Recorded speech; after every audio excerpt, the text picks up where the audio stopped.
여러분 점심 맛있게 드셨습니까? 네, 이제 오후 시간에는 또 함께 성경 공부 함께 시작하도록 하겠습니다. 프린트물이 뒤에 헌금함에 있는데요. 혹시 못 받으신 분들은 프린트물 받으셔서 함께 보면서 성경 공부 시작하겠습니다. 몇 주간에 걸쳐서 지금 복음서에 대한 내용을 정리하고 있습니다. 오늘은 마태복음은 두 번째 시간입니다. 지난 시간 내용을 함께 좀 먼저 복습을 하고 오늘 해야 할 내용 또 이어가겠습니다. 지난 시간에 함께 복습했던 내용 가운데 중요한 것은 하나는 마태복음의 관점에서 볼 때 성취라는 어떤 관점에 대해서 우리가 살펴봐야 한다고 말씀을 드렸습니다. 이 성취가 무엇이냐? 말 그대로 이룬다라는 뜻을 갖고 있지요. 성취란 마태복음의 핵심 주제 중 하나로 예수님께서 구약의 인물, 또 어떤 사건, 제도, 또 그러한 것과 비교해 보게 될 때 예언되었던 것들을 다 예수님께서 이루셨다라는 의미를 갖고 있습니다. 어떻게 보면 좀 완성하셨다, 이루셨다, 그것을 성취라고 말을 합니다. 근데 특히나 이 성취에 대한 것이 다른 복음서보다는 마태복음에 특별히 좀 더 많이 있습니다. 왜냐하면 마태복음은 과거 구약과 또 이제 신약을 처음 접하게 되면서 이제 첫 번째 어떤 복음서로서의 역할을 함께 감당하는 것도 있지만, 마태 저자가 이 마태복음을 수신자가 그러니까 누구에게 쓰는 거냐라고 했을 때 마태복음의 독자는 일반적으로 유대인들이라고 합니다. 그러다 보니까 이 유대인들 가운데는 메시아에 대한 기대와 소망이 당연히 있지요. 그러니까 예수님께서 구약에 예언된 메시아라는 것을 유대인들은 당연히 그 메시아를 기다리고 있지요. 그러니까 예수님께서 마태 저자의 입장에서는 예수님께서 구약에 예언된 메시아다라는 것을 보여줄 필요가 있는 거예요. 그것이 바로 구약에 예언된 어떤 그 여러 가지 사건이나 인물에 대해서 예수님께서 그렇게 성취하셨다.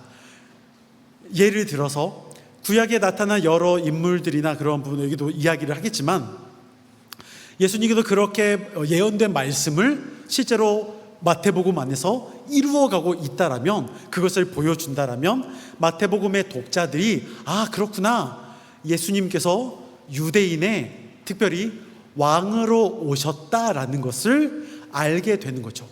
즉 구원자로 오셨다라는 것을 알게 된다는 것이죠. 이것을 좀 우리가 함께 살펴봤는데, 오늘은 좀 더 복습에 대해서 더 좀 자세하게 살펴볼 내용들이 좀 있습니다. 지난 시간에 조금 이것을 좀 너무 빠르게 지나간 듯이 되어서 좀 더 살펴보겠습니다.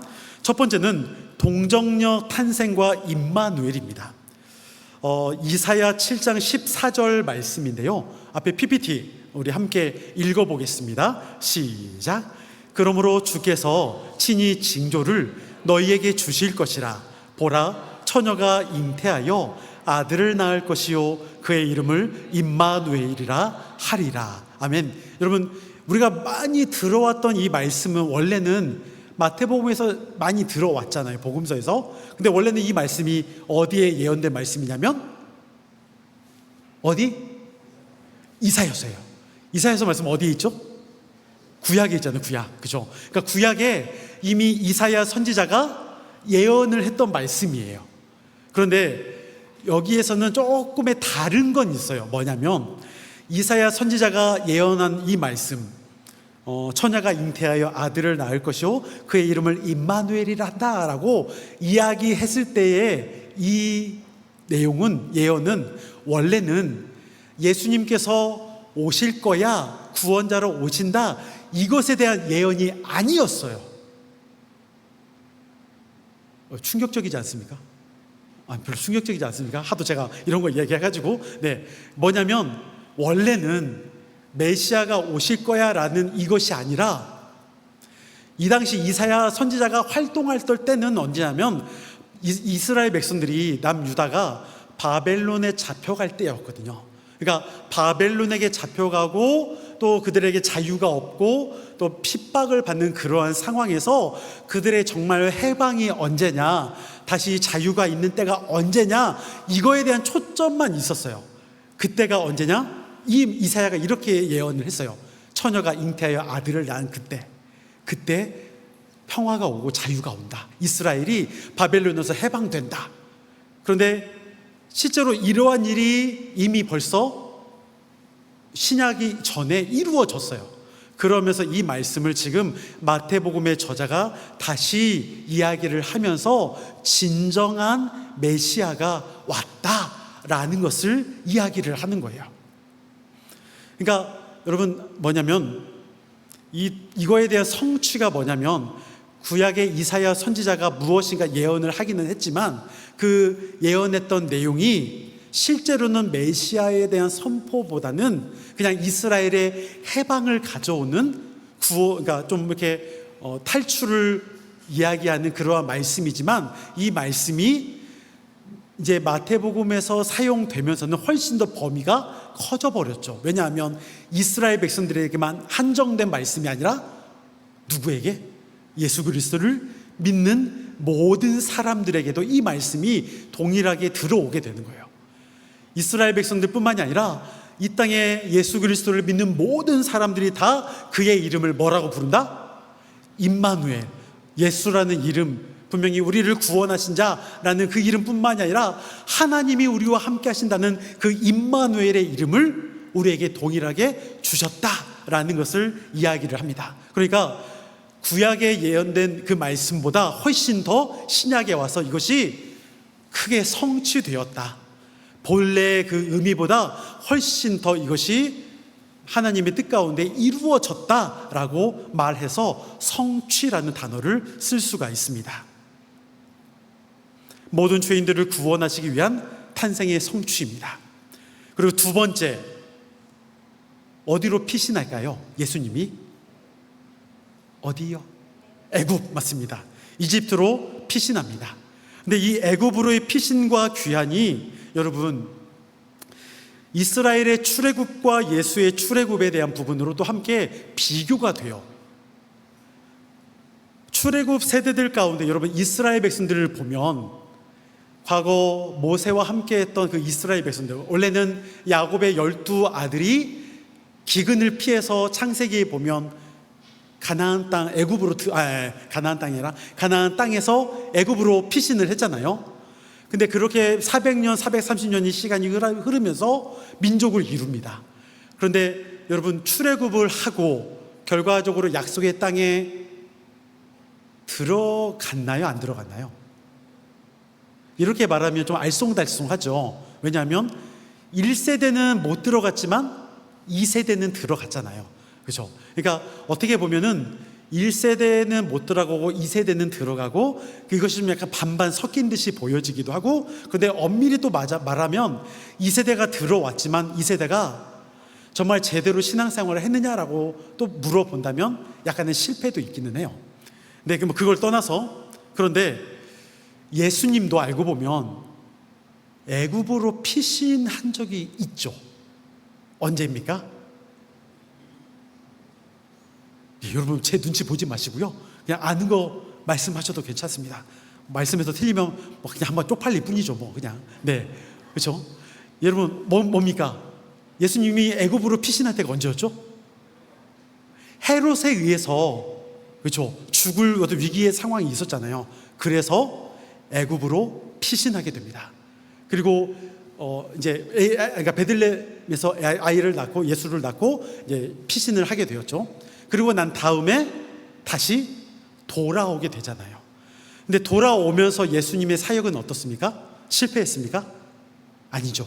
실패한 것이 아니라 하나님의 뜻을 온전하게 이루어 가십니다. 그러니까 이스라엘 백성들의 어쩌면 출애굽에 대한 피신과 출애굽도 있지만 예수님도 그러니까 애굽으로 피신을 했다가 다시 출애굽을 하면서 하나님의 사역을 이루어 가시는 일이 있게 되죠.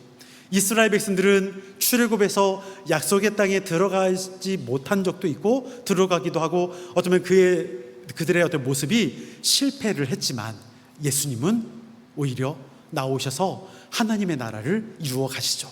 그러니까 이것도 알고 보면 그렇게 과거의 구약에 나타난 이스라엘 백성들의 출애굽과 관련해서 예수님이 마태복음 안에서 바로 그러한 것을 성취하셨다, 이러한 내용으로도 함께 성취라는 관점에서 볼 수가 있습니다.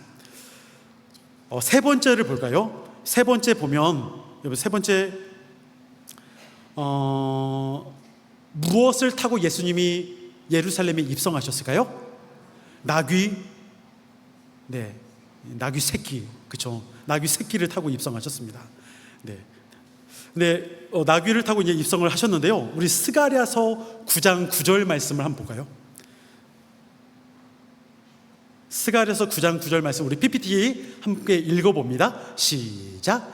시온에 따라 크게 기뻐할지어다, 예루살렘에 따라 즐거이 부를지어다. 보라, 내 왕이 내게 임하시나니 그는 공의로우시며 구원을 베푸시며 겸손하여서 나귀를 타시나니 나귀의 작은 것 곧 나귀 새끼니라. 아멘. 자, 여러분, 스가랴 선지자가 이야기를 했죠. 예언을 했습니다. 시온에 따라 기뻐하라, 예루살렘에 따라 즐거워하라 하면서 왕이 임하시는데, 그 왕이 겸손해서 나귀를 타고 오십니다. 나귀의 작은 것 곧 나귀 새끼니라. 근데 여러분, 일반적으로 아까도 이것이 앞에 동정녀 탄생하고 좀 비슷하긴 한데요, 이게 지금 유대인들 가운데 메시아가 올 것에 대한 예고거든요. 왜냐하면 구약은 일반적으로 이스라엘의 역사니까요. 그런데 여기서도 동일하게 나귀를 타고 온다라는 그 어떤 왕에 대한 모습을 예언을 하고 있는데, 이것이 지금 마태복음에서 아마 20장인가요? 거기서 동일하게 예수님께서 나귀를 타고 이제 입성하시는 모습을 볼 수가 있죠. 근데 다른 복음서에서는 나귀를 타고 왔다라고 되어 있지만, 유독 마태복음에서만 스가랴 선지자가 예언한 것처럼 나귀 새끼를 타고 왔다라고 되어 있습니다. 아니, 나귀 새끼를 타고 왔다라는 표현보다는 나귀 어미와 새끼가 같이 왔어요. 네. 근데 여러분, 알고 보면 만약에 이 당시 지금의 우리 시대에 예수님께서 나귀를 타고 정말 오시는 왕의 모습으로 왔다, 그러면 예수님은 아마 신고당할 거예요. 왜요? 동물 학대예요. 마태복음에서는 어떻게 표현하냐면, 제가 아마 오늘은 기록하지는 않는 것 같은데, 마태복음에서는 어떻게 기록하냐면, 한 번도 젖을 물리지 않는, 젖이 아니라 아직 젖을 떼지 않은 나귀 새끼라고 해요. 그러니까 여러분, 젖을 떼지 않았으면 그만큼 어때요? 어리잖아요. 그 어린 애를 타고 왔어요. 물론 예수님 몸무게가 저처럼 많이 나가지는 않았겠지만, 그래도 여러분, 동물 학대로 신고당할 수 있어요. 그런데 왜 굳이 아직 젖을 떼지도 않은 나귀 새끼를 타고 왔다라고 말을 할까요? 네. 여기 마태복음에서는 어미와 함께 가요, 이 새끼가. 그러니까 어미가 앞에 가니까 새끼가 졸졸 아마 따라가는 모습처럼 아마 그렇게 보여질 수 있어요. 그러니까 여기서 마태가 말하고자 하는 건 뭐냐면, 그만큼 스가랴 선지자 가운데 이야기한 나귀 새끼, 그러니까 그만큼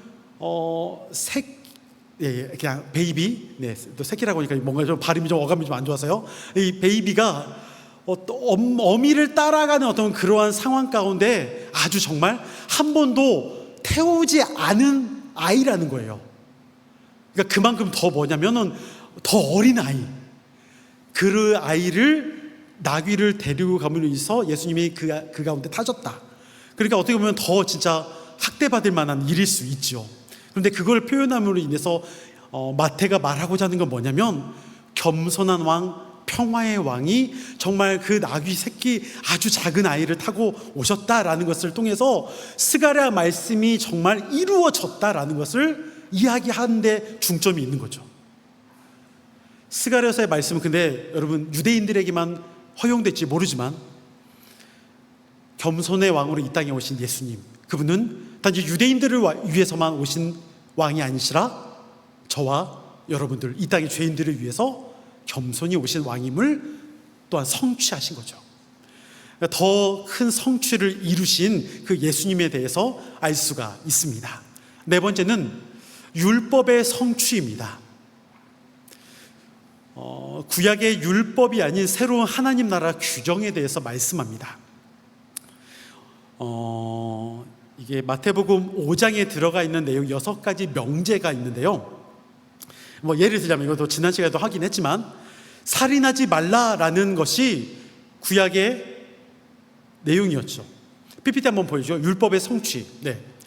마태복음 5장 21절부터 48절까지의 내용 가운데는 6가지의 명제가 있는데, 그 중에 하나만 먼저 본다면 살인에 대한 금지에 대해서 21절부터 26절까지 말씀합니다. 근데 이게 신명기 말씀인데요, 또한 출애굽기의 말씀이고 십계명의 말씀입니다. 살인하지 말라. 이거 당연한 거죠. 여러분 해보셨습니까? 네, 해보셔도 큰일 나죠. 살인하지 말라 이야기를 하고 있는데, 그런데 원뜻은 뭡니까?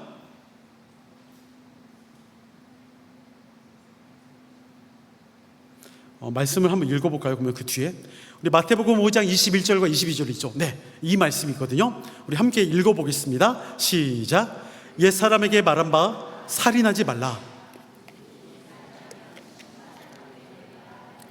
너희가 들었으나 나는 너희에게 이르노니 형제에게 노하는 자마다 심판을 받게 되고, 형제를 대하여 나가라 하는 자는 공회에 잡혀가게 되고, 미련한 놈이라 하는 자는 지옥불에 들어가게 되리라. 아멘. 그러니까 옛 사람에게 말한 바 살인하지 말라, 이것은 뭐냐면 구약의 율법이에요. 구약의 율법, 특히나 아까 말했던 출애굽기나 신명기의 말씀에 십계명의 말씀인데, 그 말씀에는 살인하지 말라 분명하게 율법에서 말하고 있습니다. 누구든지 살인하면 심판을 받는다. 그런데 PPT 다시 보여주세요. 22절에 나는 너희에게 이른다, 예수님이 다시 말씀하시는 거예요. 구약의 율법을 너희가 받았지만 나는 너희에게 말하고 싶다. 뭐 하는 자마다? 형제에게 노하는 자마다 심판을 받는다. 그러니까 우리가 생각했던, 여러분, 살인이 죄송합니다. 우리가 살인을 해본 적이 없어서 여러분들이 그 기분을 잘 모르실 거예요. 저도 몰라요. 그런데 일반적으로 그러면 살인을 하는 사람들이 그냥 살인을 할까요? 제가 해보지는 않았지만 100이면 100 다 그 안에 그 사람에 대한 분노와 욕구와 때로는 증오와 미움이 일반적으로는 있지 않을까요? 그러니까 살인하지 말라라고 말했을 때 오늘 22절에서 예수님이 말씀하시는 바는 뭐냐면, 일반적으로 구약에서는 살인이라는 행위 자체, 사람을 생명을 앗는 자체, 그것에 대해서 잘못이다라고 말을 하지만, 나는, 예수님께서 나는 너희에게 말하는 바 형제를 향해서 그 마음 가운데 노하는 자마다 화를 내거나, 아니면 또 뭐예요? 그 밑에 나가라 하는 자, 머리가 비었다라고 욕하는 자, 그런 사람은 공회에 잡혀가게 되고, 미련한 놈이라라고 또한 말하는 자는 지옥불에 들어갈 정도로 그렇게 너희 가운데 상대방의 마음을 아프게 하고 힘들게 하고 욕하면 그러한 사람 가운데 하나님의 심판이 임한다라는 것을 말해요. 그러니까 우리는 구약의 율법대로 한다면 사람의 생명을 죽이느냐 죽이지 않느냐, 그것에 대해서 살인으로 보고서 그것을 우리가 크게 잘못으로만 여기는데, 신약에 와서 예수님이 말씀하신 바는 그것만이 살인이 아니라 뭐 한다? 그 마음 가운데 욕을 하거나, 그 마음 가운데 핍박을 주거나, 그 마음 가운데 누군가를 아프게 상처 주는 일이 있으면 그것도 동일하게 심판을 받는다라고 이야기를 한다라는 것이죠. 그래서 이것은 생명 존중에 대한 마음의 살인도 안 된다, 증오도 안 된다라는 것을 말씀하는 부분입니다. 그러면서 여러분, 얘 두 번째 보면 눈에는 눈, 이에는 이, 이것이 일반적으로 여러분 구약의 율법만이 아니라 실제로는 눈에는 눈, 이에는 이 일어난 말은 여러분 혹시 함무라비 법전이라고 들어보셨는지 모르겠습니다. 원래는 실제로는 시내산 언약, 하나님이 허락하신 시케미온 돌판보다 더 오래전에 함무라비 법전이라고 있었어요. 거기서도 나와 있는 말씀이긴 합니다. 그러니까 여러분 십계명이 대부분의 많은 내용은 다른 이방의 나라들의 법전에서 가져온 거예요. 이스라엘에게만 특화된 말씀은 아닙니다. 대신 이스라엘 가운데 하나님께서 말씀하시면 이 의미는 대신 우리에게 아주 중요한 거예요. 뭐냐면 그 의미를 통해서 오늘 본문에 말하는 것처럼 예수님께서 그것을 성취하시거든요. 단지 어떤 눈에 보여지는 형식과 또한 그러한 어떤 안 좋은 것 이것만을 하지 말아라라는 것이 아니라 그 본래 율법 안에 들어가 있는 근본 의미를 더 기억해라라는 내용입니다. 눈에는 눈, 이에는 이. 즉 우리가 한 대 맞으면 그냥 한 대 그대로 돌려주고 싶은 마음이 아니라는 거죠. 한 대 맞으면은 두 대, 세 대 돌려주고 싶은 것이 우리의 마음일 수 있다라는 거예요. 그런데 그렇게 되면은 더 큰 다른 잘못들이 또 생겨나게 되니까 하나님께서는 율법을 주면서 딱 그 정도의 피해만 줄 수 있도록 해라.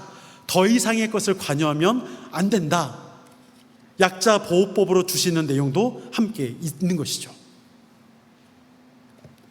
예를 들면 힘이 있는 사람은 내 집에 있는 내 종이 뭔가를 잘 못해서 죽었어요. 그러면 힘이 있는 그 사람은 동일하게 그러면 똑같이 그것만 가지고서 무엇인가를 너가 잘못했으니까 내가 그것을 해야겠다라고 하면 되는데, 힘이 가진 사람은 자신이 가진 힘으로 더 많이 피폐하게 만든다는 거죠. 반대로 힘이 있는 사람이 힘이 없는 사람의 것을 빼앗았어요. 그러면은 힘이 없는 사람이 힘이 있는 사람한테 가서 동일하게 뺏어오면 되는데 힘이 있는 사람이 뺏기려고 할까요? 그러니까 이런 것은 어떻게 보면은 말은 하고 있지만 눈에는 눈, 이에는 이에는 딱 그 정도의 것으로만 너희가 피해를 그대로만 해야지 더 이상의 것을 하려고 하지 말아라 라는 것이 율법의 말씀이에요. 하지만 예수님은 말씀합니다. 오른쪽 뺨을 맞거든 왼쪽 뺨도 돌려대라. 누가 오리를 가고자 하면 십리를 가라. 그 내용이 뭐냐면 그 상대방의 마음을 그냥 함께 받아주고 용서해 주어라 라는 것을 이야기를 한다는 것이죠. 근데 그것이 참 힘든 일입니다. 근데 그것이 약자 보호법으로 말씀하시는 것입니다. 두 번째는 모형론입니다. 오늘 복습하다 끝나네요. 네, 모형론. 모형론은 뭐냐면 성취와 유사하지만 성취가 구약을 완성했다는 측면이 있다면 모형론은 예수께서 구약보다 훨씬 더 위대하신 분임을 보여주는 것입니다. 첫 번째는 새로운 모세이신 예수입니다. 여기 동일하게 보면 모세도 출애굽을 했고 또 홍해를 건넜으며 광야 40년의 시간을 보냈죠. 또한 가나안 땅에 입성을 했을까요? 입성하지는 못했죠. 근데 예수님은 어땠을까요? 아까 말했던 것처럼 애굽에서 탈출했고 고향으로 나사렛으로 돌아왔고요. 또한 세례 요한으로부터 세례를 받게 됩니다. 그리고 광야 40일 동안 시험을 받습니다. 그리고 하나님 나라의 사역을 이루십니다. 모세는 하지 못했지만 예수님은 하나님 나라의 사역을 그렇게 가나안 땅에 입성하는 것처럼 하나님 나라의 사역을 또한 이루셨다라는 것, 새로운 모세로서의 예수를 볼 수 있고요. 두 번째는 성전보다 크신 예수님입니다. 성전의 제물이 되셨고 제사장이 되셨지만 이보다 더 위대하신 분, 바로 예수님이시죠. 그러니까 성전은 어떻게 보면은 그냥 건물로서 무너질 수밖에 없지만 예수 그리스도는 하나님의 성전으로 이 땅에 오셨다라는 것을 통해 성전보다 크신 예수님에 대해서 알 수가 있죠. 그리고 성전에는 여러분 혹시 성전에서 하나님 앞에 제사를 지낼 때 제물을 드리잖아요. 그러면 그것을 집도하는 사람이 누굴까요? 제사장. 제사장은 여러분 집도할 때 자신의 죄를 먼저 하나님 앞에 고백하며 제물을 드립니다. 완전하지 않으니까요, 인간 제사장은. 근데 예수님은 어떻게 하셨을까요? 단번에 자신을 드렸기 때문에 더 이상 희생의 제물을 드릴 이유가 없습니다. 그리고 여러분, 예수님이 제물이 되겠다라고도 말씀하시잖아요, 레위기법에 근거하면. 근데 여러분, 제물은, 성전에서 드려지는 제사의 제물은 죄를 지었을 때마다 가지고 와야 돼요. 근데 여러분, 가지고 나올 때 어떤 제물을 가지고 와야죠? 레위기 1장 기억하십니까 여러분? 하나님 앞에 제물을 가지고 나온 사람이 그 제물에 대해서 어떤 제물을 가지고 와야죠? 레위기 1장에서 흠이 없는 거. 네. 그러면 흠이 없는 것은 뭐예요? 네. 흠이 없는 건 어떤 걸까요? 흠이 없는 거. 네. 흠이 없다라는 것은 뭐 외형에 상처가 없는 거죠. 그리고 가장 값어치가 나가는 거예요. 그것을 가지고 오는 거죠. 그렇죠? 근데 아무리 우리가 예를 들면 예루살렘 가운데 성전이 있잖아요. 다른 데서 성전이 없으니까. 그러면 예를 들면 맨 저 밑에 지방에 사는 사람들이 그 성전에 오면서 제물을 집에서 출발할 때는 온전한 것을 가지고 출발을 했는데, 오는 도중에 좀 애가 아플 수도 있잖아요. 좀 다리가 좀 부러질 수도 있고, 좀 어디가 좀 상처가 날 수도 있잖아요. 그러면 그런 것을 원래는 드리면 안 되잖아요. 그래서 성전에서 때로는 제물을 사고 팔기도 했습니다.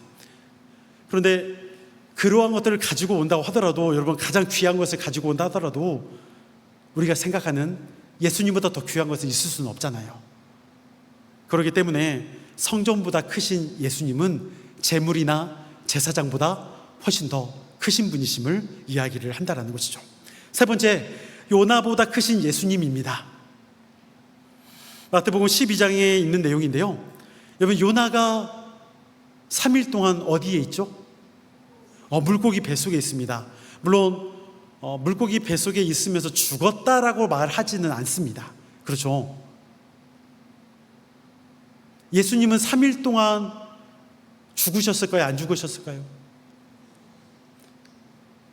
죽으셨죠. 여러분, 안 죽으셨다고 하면 큰일 납니다. 죽으셨습니다. 3일 동안 어디 가셨을까요? 3일 동안 어디 가셨는지 이게 또 다른 하나의 논란의 부분이긴 한데요, 이거는 제가 지금은 다 말을 할 수는 없어요.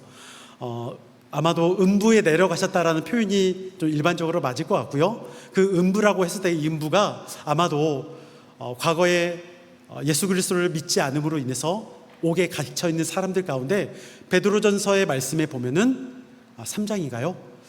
베드로전서 3장에 보면 예수님께서 그곳에 내려가셔서 선포하셨다 말씀하거든요.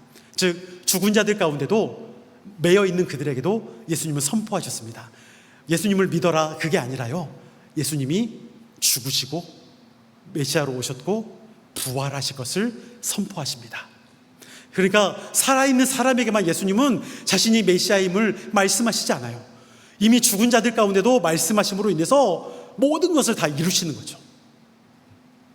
그러한 예수님으로 말씀하시는데, 동일하게 3일 동안 속박된 상태에는 있죠. 하지만 요나는 단지 물고기 뱃속에만 있을 뿐이지 예수님처럼 부활한 것은 아닙니다.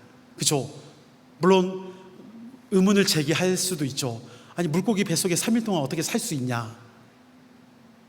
네, 근데 여러분, 이것을 예수님이 부활하심을 믿는데 뭐 이거 못 믿을 거 뭐 있겠습니까? 그렇죠? 네. 아무튼 그러한 부분에 대해서는 우리가 함께 믿기에, 예수님의 그 부활에 대해서는 분명히 죽은 자만이 부활을 경험할 수 있기에 요나는 부활을 경험했다 아니 말을 할 수 없습니다. 왜냐하면 죽은 것은 아니기 때문에. 우리가 또 이것을 생각해 볼 수 있고요. 또한 마지막, 솔로몬보다 크신 예수님입니다. 마태복음 12장 42절에 솔로몬에 대해서 언급을 하는데요, 솔로몬의 지혜는 천지를 창조하신 하나님의 지혜에 미칠 수 당연히 없죠. 아무리 솔로몬이 인간으로서의 지혜가 크다 하더라도 온 천지를 창조하신 하나님의 계획 안에서는 비할 바가 될 수 없습니다. 여러분 성취와 모형론을 제가 이야기를 했지만 실제로는 이거보다 더 있어요. 제가 이것만 그냥 몇 가지를 가져와서 말씀을 드리는 것 뿐이지 실제로는 이거보다 훨씬 더 많습니다. 우리 잠깐만 몸 한 번만 풀고 마지막 내용을 하겠습니다. 마지막 내용이 여러분 많은데 한 대까지만 하죠 뭐. 네. 잠깐 당이 떨어지신 분 사탕 드시고요. 물 한 모금 드시면서 좀 잠깐 쉬겠습니다.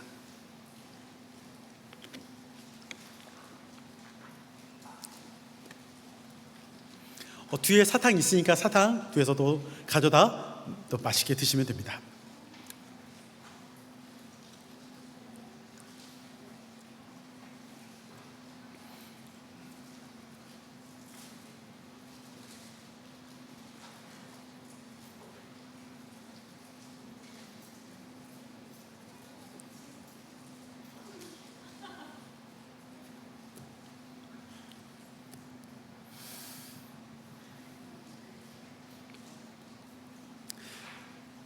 네, 바로 시작하겠습니다.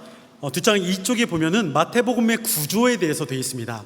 마태복음의 구조에 대해서 가장 유명한 것은 두 사람이 있습니다. 하나는 킹스베리, 딸기 아닙니다. 네, J.D. 킹스베리라고 하는데요.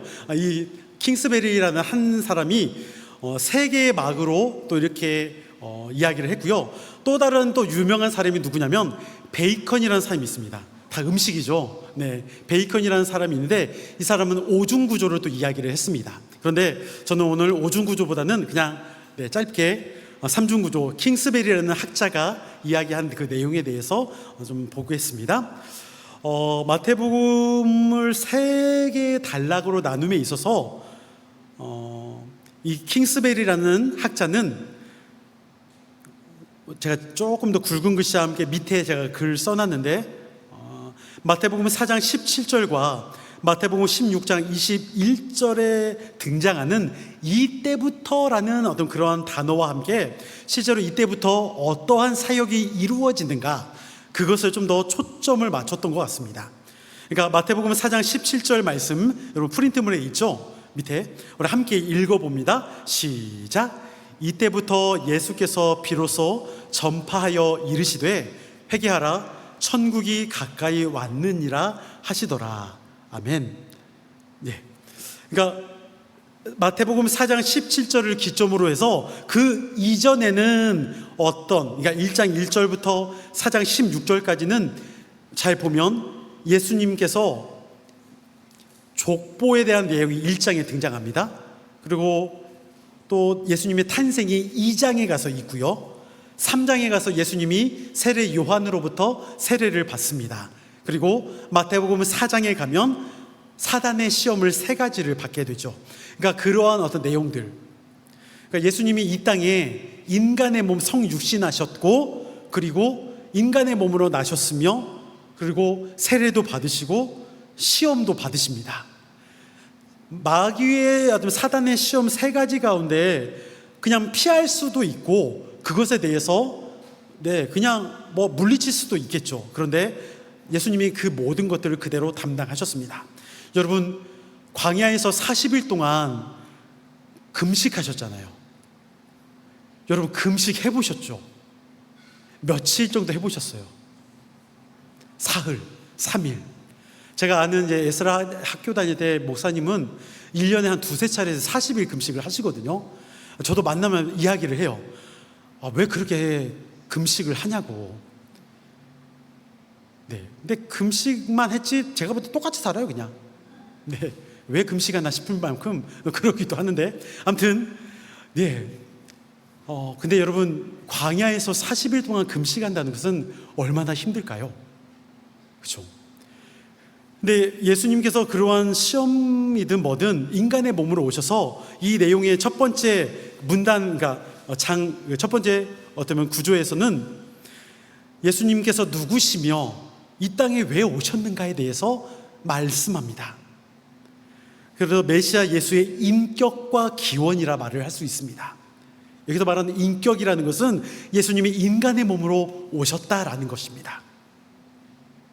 그리고 그 인간의 몸으로 오신 예수님께서 아까 말했던 4장 17절을 기점으로 해서 비로소 드디어 회개하라, 천국이 가까이 왔다라고 말씀하시면서 이제 하나님 나라의 사역을 본격적으로 하게 되는 것이 바로 4장 17절부터 시작됩니다. 그래서 16장 20절까지의 내용인데요, 여기까지 어떤 일을 하냐? 예수님의 사역, 하나님 나라를 선포합니다. 두 번째 문단입니다. 하나님 나라를 선포합니다. 그러면 왜 여기까지 끊었느냐? 16장 21절에서 세 번째 문단으로 이제 넘어가거든요. 세 번째 문단에서 마태복음 16장 21절 말씀이 무엇인지, 어떤 사역으로 바뀌는지 이걸 함께 읽어봅니다. 시작. 이때로부터 예수 그리스도께서 자기가 예루살렘에 올라가 장로들과 대제사장들과 서기관들에게 많은 고난을 받고 죽임을 당하고 제3일에 살아나야 할 것을 제자들에게 비로소 나타내시니. 아멘. 마태복음 16장 21절부터 이제 예수님께서 이때부터 무엇을 말씀하실까요? 뭘 말씀하십니까? 자신이 고난을 받고 죽임을 당하며 부활할 것을 이때부터 말씀을 하세요. 그래서 메시아 예수의 고난, 죽음, 부활에 대해서 이야기를 하고 있으며 이것이 구속 사역을 완성하게 됩니다. 그래서 이것을 다 이루심으로 인해서 구약과 신약 가운데 이루어진 말씀을 예수님께서 다 성취하시고, 그 구약의 메시아가 신약에 오셨다, 그리스도로 오셨다, 구원자로 오셨다라는 것을 드디어 말씀하는, 그것이 이루어지는 것을 볼 수가 있습니다.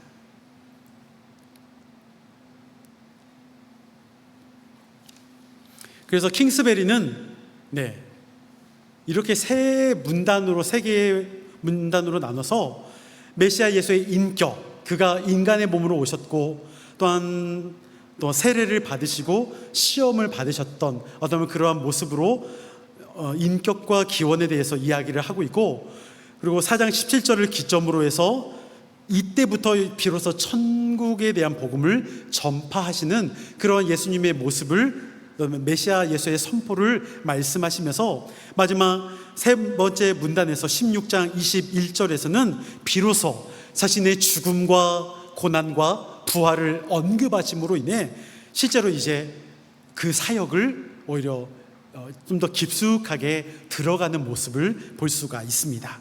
그래서 이렇게 세 개의 문단으로 나눕니다. 한 가지만 이야기할게요. 내용 정리 여러분 밑에 보면 세례 요한으로부터 예수님이 세례를 받으십니다. 이 말씀 마태복음 3장 14절과 15절인데요. 함께 읽어보겠습니다. 시작. 요한이 말려 이르되 내가 당신에게서 세례를 받아야 할 터인데 당신이 내게로 오시나이까.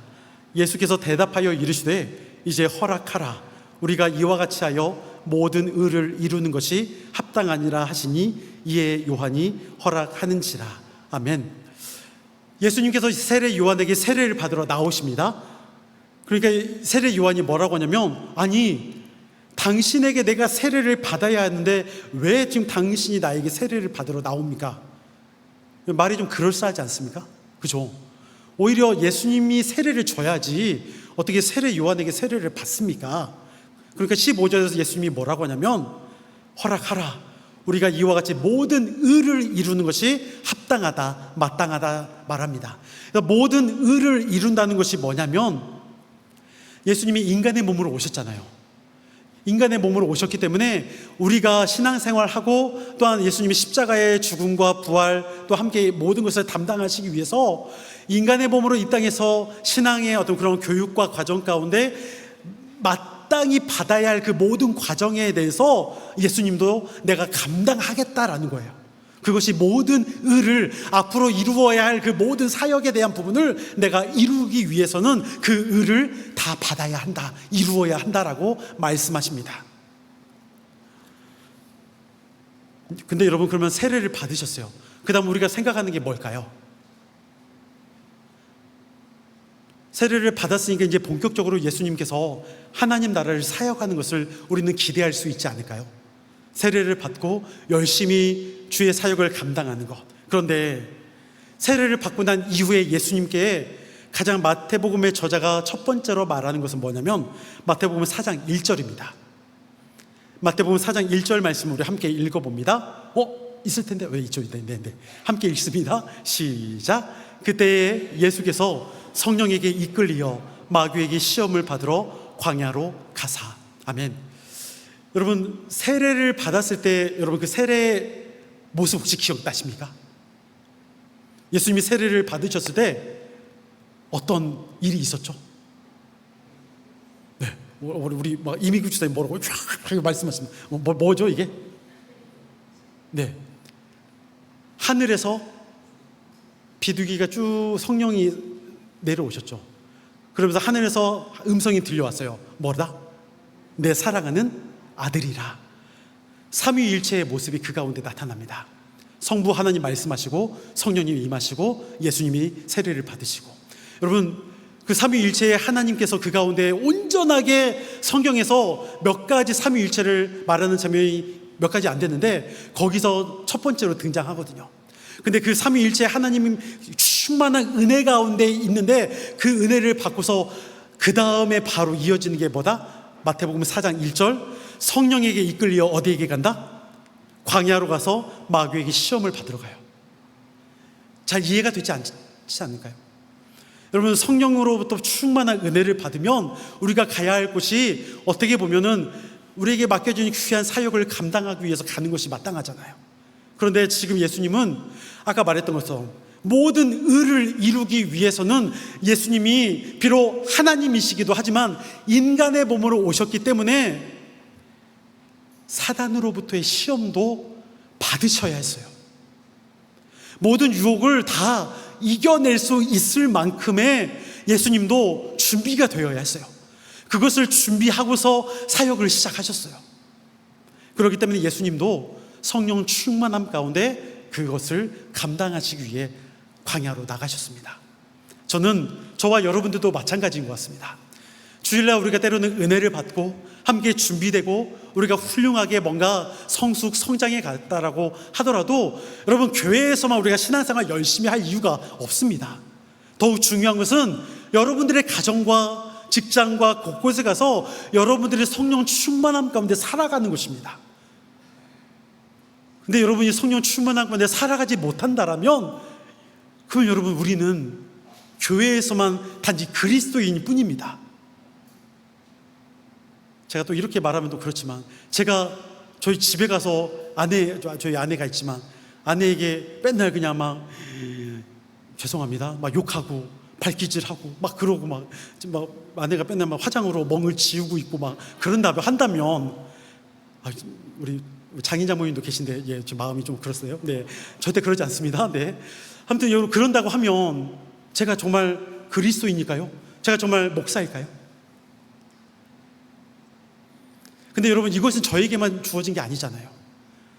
우리가 주일날이든 매일 말씀을 묵상하면서 매일 성경을 통해서 은혜를 받으면 그 자리를 떠났을 때도 여러분, 진정한 말씀이 이루어지는 거예요. 여러분들이 어디를 가든지 그 가운데 사단의 유혹과 시험이 있죠. 우리 가운데 여러분 늘 하나님이 지켜 보호해 주시고 있지만 우리가 연약하여 넘어질 때가 있잖아요. 그러니까 각자 여러분, 우리의 삶에서 정말 나가서 살아갈 때 그 안에서 우리가 다시 하나님의 말씀을 붙들고 은혜 안에서 살아가는 것은 단지 교회에서만이 아니라 여러분들의 삶에 돌아가서입니다. 저 문을 열고 나가서 여러분들이 열심히 살아갈 때 저에게 들려오는 이야기가 나쁜 이야기가 아니었으면 좋겠어요. 정말 막 힘든 이야기, 어려운 이야기, 제가 듣고 싶은 이야기는 뭐냐면 정말 힘든 가운데 여러분들이 믿음을 지키기 위해서 살아가지만 그 가운데서 여전히 아직은 문제가 해결되지 않아도 끝까지 믿음 안에 살아간다라는 것, 그것이 얼마나 참 위대한 신앙의 승리이지 않을까요? 꺾이지 않고 우리의 마음이 더 하나님만 향한다는 것, 그것을 기억하고 우리가 정말 저 문을 열고 나가면서 우리의 삶이 성령 충만함 가운데 살아갈 수 있기를 소망합니다. 딱 셋입니다. 셋이 넘기면 안 되니까요. 자, 질문하지 마시고요. 제가 기도하겠습니다. 함께 기도하겠습니다.